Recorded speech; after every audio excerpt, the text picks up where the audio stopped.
بلغم بھی خشک اور چمٹی ہوئی، یہاں تک کہ کھانس کھانس کر بڑی مصیبت سے برائیونیا کا مریض اپنی بلغم کو الگ کرتا ہے۔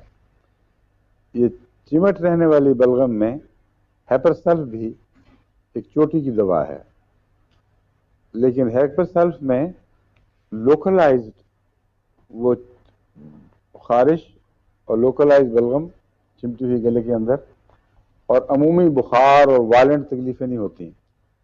برائیونیا کی جو میں بات کر رہا ہوں، یہ مثلا ٹائیفائڈ میں یا نمونیا میں اگر ساتھ بلغمی کیفیات ہوں تو اس میں بہت تکلیف دیتا ہے۔ یہ بلغم جو چمٹا ہے باہر نکالنے کی مریض کوشش کرتا ہے، یہاں تک کہ سر درد شروع ہو جاتی ہے کھانس کھانس کے، اور سر درد کو پھر ہاتھوں سے تھامنا پڑتا ہے بڑے زور سے، کیونکہ وہ حرکت سے بڑھتی ہے۔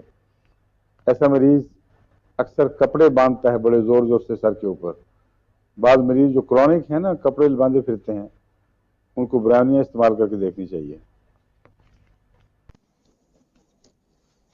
سانس کی نالی میں سٹکنیس، یہ عام طور پر ہیپرسلف کی طرف اس کا خیال جاتا ہے، اس سے ہیپرسلف کی طرف خیال جاتا ہے۔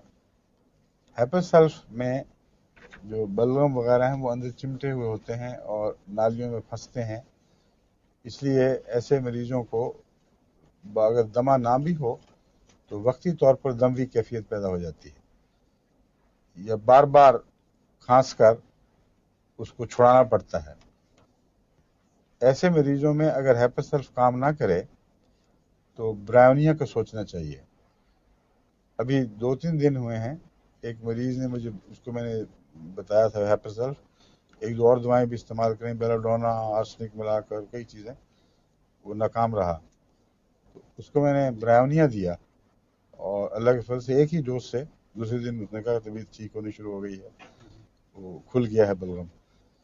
تو اگر جھلیوں کی خشکی ایسی حد تک ہو جائے کہ بلغم بھی خشک ہو کے چمٹ جائے اور عمومی مزاج برائیونیا کا ہو، تو پھر ہیپرسلف وغیرہ کام نہیں کریں گے، پھر برائیونیا دینی پڑے گی۔